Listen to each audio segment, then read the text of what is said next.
12 ఏళ్ల పాటు బీజేపీ అధికారంలో ఉంది. కాశ్మీర్‌కు ఎటువంటి మరి కాశ్మీర్ మనదా? వాళ్ళదా? అని క్లారిటీ ఇంతవరకు రాలేదు. మరి కాశ్మీర్ పరిస్థితి అలానే పరిష్కారం జరగదంటారా? బీజేపీ 12 ఏళ్ళు ఉంది. ఇంకా 3 ఏళ్ల పాటు ఉంటది. పరిష్కారం జరగదంటారా ఇంకా?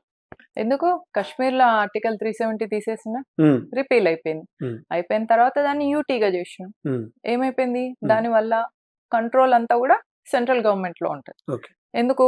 అక్కడ ఏదైనా ఇప్పుడు ఫర్ ఇన్‌స్టెన్స్ మనకి ఇంట్లో నలుగురు పిల్లలు ఉన్నారనుకోండి. హ్మ్. అందులో ఒక పిల్లాడు సరిగ్గా చదవట్లేదు అన్నప్పుడు ఏం చేస్తాం? స్పెషల్ ఫోకస్ ఇస్తాం. హ్మ్. ఫర్ ఇన్‌స్టెన్స్ ఇప్పుడు ఒక క్లాస్ టీచర్ ఉందనుకోండి. హ్మ్. అందులో ఒక వీకర్ స్టూడెంట్ బాగా నాటీ పిల్లోడు ఉన్నాడనుకోండి. వాడిని ఏం చేస్తది టీచరు? హ్మ్. పక్కన పెట్టుకుంటది. హ్మ్. ఎందుకు వాని మీద ఒక కన్నేసి ఉంచితే వాడేం కోతి పనులు చేయకుండా ఉంటాడని. హ్మ్. In the same way so కశ్మీర్‌లో గూడా యాంటీ నేషనల్స్, టెర్రరిస్టులు, ఈ దేశ వ్యతిరేకులందరూ ఆడ చేరిండ్రు కాబట్టి దాని మీద స్పెషల్ ఇంట్రెస్ట్ అమిత్ షా గారు పెట్టిండ్రు. కాబట్టే అది యూటీ కిందకొచ్చింది. నెక్స్ట్ ఆర్టికల్ 370 రిపీల్ చేయడం వల్ల అక్కడ టూరిజం అనే దాన్ని కూడా పెంచే ప్రయత్నం చేసిండ్రు. కాపోతే ఇక్కడ ఏందంటే పాముకి పాలు పోసినా విషమే కక్కుతది. పురుగులు తిన్నా విషమే కక్కుతది. కాబట్టి ఏం పెట్టినా అది విషమే కక్కుతదన్న విషయాన్ని కూడా ఇప్పుడు తెలుసుకున్నాం మనం. కాబట్టి అక్కడ మనం టూరిజం ఇయ్యడం వల్ల, టూరిస్టులుగా మనం వెళ్ళడం వల్ల మన లైఫ్‌కే రిస్క్ అన్న విషయాన్ని మనం తెలుసుకున్నాం. Right madam. ఇంకోటి చూసుకున్నట్టయితే ఇప్పుడు కాంగ్రెస్, బీజేపీలో మోడీ గారు నెక్స్ట్ దిగిపోయే అవకాశం ఉందంటున్నారు.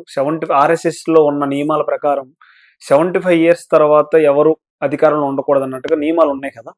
సో, నెక్స్ట్ వచ్చే పీఎం ఎవరనుకుంటున్నారు మరి? భారతీయ జనతా పార్టీ గాని, ఆర్ఎస్ఎస్‌లో గాని 75 ఇయర్స్ తర్వాత ఈ నియమం అనేది హ్మ్. ఏ నియమమైనా ఎక్సెప్షన్స్ ఉంటాయి. ఓకే. కాబట్టి నెక్స్ట్ వచ్చే వ్యక్తి అవైలబుల్‌గా ఉండడం ఒకటి. నెక్స్ట్ ఆర్ఎస్ఎస్ అంటేనే వ్యక్తి నిర్మాణం చేస్తది. ఓకే. అక్కడ ఏం కొరత ఉండదు వ్యక్తులకు. కాబట్టి ఆ విషయంగా బాధపడాల్సిన అవసరం లేదు. భారతీయ జనతా పార్టీకి ఏమన్నా అయితదేమో అని జూసి ఆనందిద్దామని జూసే ద్రోహులకు ఏం చెప్పదలుచుకున్నా అంటే మీరేం రంది పడకండి. బరాబర్ వ్యక్తి నిర్మాణాలు లైన్‌గా ఎనక క్యూలో ఉంటూనే ఉంటాయి. భరతమాత గూడా తనకి ఎప్పుడు అవసరమో అనుకున్నప్పుడు అప్పుడు కావాల్సిన వ్యక్తులను లైన్‌లో పెట్టేస్తది. సో, మాకు పైప్‌లో పైలా ఉంటనే ఉంటారు వ్యక్తులు. ఓకే. ఏ రూల్ అయినా గూడా ఎక్సెప్షన్ ఉంటది. ఓకే. కాబట్టి ఆ ఎక్సెప్షన్‌లో మోదీ గారు ఎప్పుడు వారు చేయగలిగినన్ని రోజులు వారికున్న ప్రజాదరణ కేవలం భారతదేశంలో లేదు. ఆయనకున్న చరిష్మా వరల్డ్ వైడ్ ఉంది. ప్రపంచవ్యాప్తంగా అంత చరిష్మా ఉన్న మనిషి ఇంతవరకు మనం జూడలే. ఓకే. కాబట్టి మోదీ పక్కకెళ్తే వి కాంట్ ఇమాజిన్ అట్లయిపోయింది పరిస్థితి. Yeah! We can't imagine India without Modi. Yeah! అయితే పవన్ కళ్యాణ్ కూడా పీఎం చేసే అవకాశం ఉందని కొన్ని మంది అంటున్నారు. మరి మీరేమంటారు? నేనెప్పుడు వినలేదండి పాయింట్. హ్మ్. ఈ ఎందుకంటే బీజేపీకి పవన్ కళ్యాణ్. హ్మ్. జనసేన ఏం గావాలి? ఆల్రెడీ కూటమి చేశారు కదా!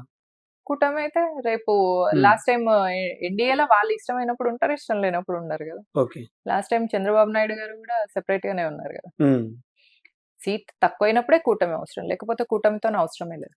లేదు. భారతీయ జనతా పార్టీ స్వయంగా లీడర్‌లను తయారు చేసుకుంటది. ఈ సిద్ధాంతం నచ్చిన వాళ్ళు అంటే దేశం కోసం, ధర్మం కోసం, దేవాలయ రక్షణ అనే ఈ సిద్ధాంతం నమ్మిన వాళ్ళందరూ భారతీయ జనతా పార్టీకొచ్చినంక వాళ్ళ కమిట్మెంట్‌తోని వాళ్ళు ఆటోమేటిక్‌గా లీడర్స్ అయిపోతున్నారు. ఓకే. చిన్న ఎగ్జాంపుల్ చూడండి. బండి సంజయ్ గారు కార్పొరేటర్ ఉండే. ఆయన అధ్యక్షుడయిండు. ఇప్పుడు కేంద్రంలో మంత్రి స్థానంలో ఉన్నారు.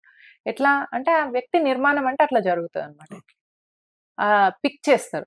పిక్ చేసి అతన్ని ట్రైన్ చేసి ఒక మంచి స్థాయిలో ఉంచి దాని ద్వారా ఇప్పుడు మనలాంటి వాళ్ళందరూ కూడా ఇన్‌స్పైర్ అయితాం. ఓకే.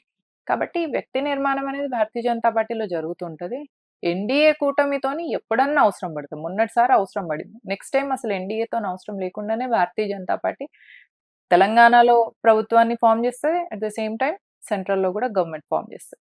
ఇప్పుడు చూసుకుంటే ఆర్ఎస్ఎస్ అనేది కులాలకి సంబంధించిందిగా, హిందూకు మాత్రమే సంబంధించిందిగా కొంతమంది చెప్తా ఉంటారు. అసలు ఆర్ఎస్ఎస్ అనేది ఏ విధంగా చూడొచ్చు మనం? రాష్ట్రీయ స్వయం సేవక్ సంఘ్ దాని పేరు. హ్మ్. స్వయం సేవక్ అంటే నేను నా అంతట నేనుగా ఈ దేశానికి సేవకుడిగా, ఈ దేశానికి సేవికగా, ఈ హిందూ రాష్ట్రానికి సేవకుడిగా, ఈ హిందూ రాష్ట్రానికి సేవికగా పనిచేస్తాను అని అనుకున్న వాళ్ళు భరతమాత ముద్దు బిడ్డగా నేను నా రుణం తీర్చుకుంటా ఈ దేశంలో పుట్టినందుకు, ఒక హిందువుగా పుట్టినందుకు అని ఆలోచన ఉన్న ప్రతి ఒక్కరు కూడా వాళ్ళ జీవితంలో కొంత సమయాన్ని దేశం కోసం ధర్మం కోసం ఇస్తానని అనుకున్న వాళ్ళందరూ కలిసి Hmm.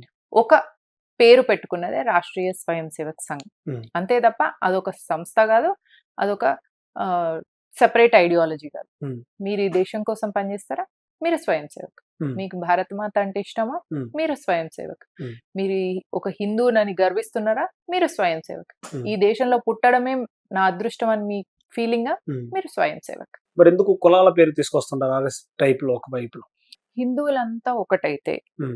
ఈ 2 ఎడారి మతాలు ఏవైతే ఉన్నాయో, Hmm. భారతదేశాన్ని ఇస్లామైజ్ చేద్దామని ఒక ఎడారి మతం, Hmm. భారతదేశాన్ని క్రిస్టియనైజ్ చేద్దామని ఒక ఎడారి మతం. Hmm. ఈ 2 బాగా ప్రయత్నం చేసి చేసి చేసి అలసిపోయినాయి. Hmm. వాళ్ళకి యాష్టకొచ్చింది.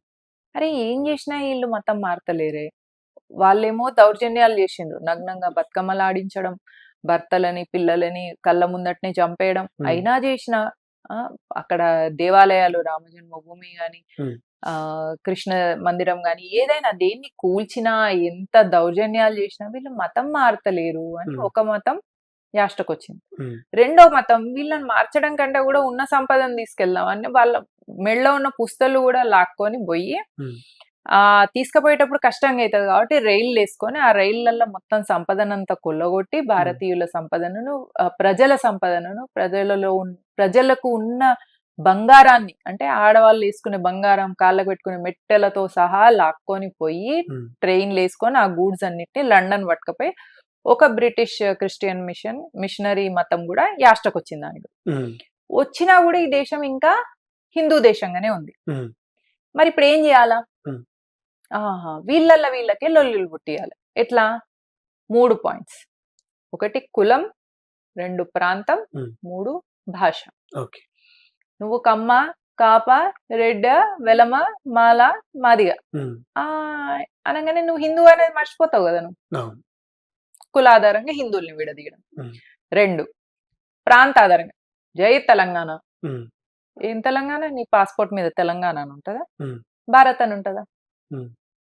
నీ ఆంధ్రాలో ప్రధాని గుజరాతోడు ఉంటే ఏముంటది, ప్రధాని తెలంగాణోడు ఉండాలి. Hmm.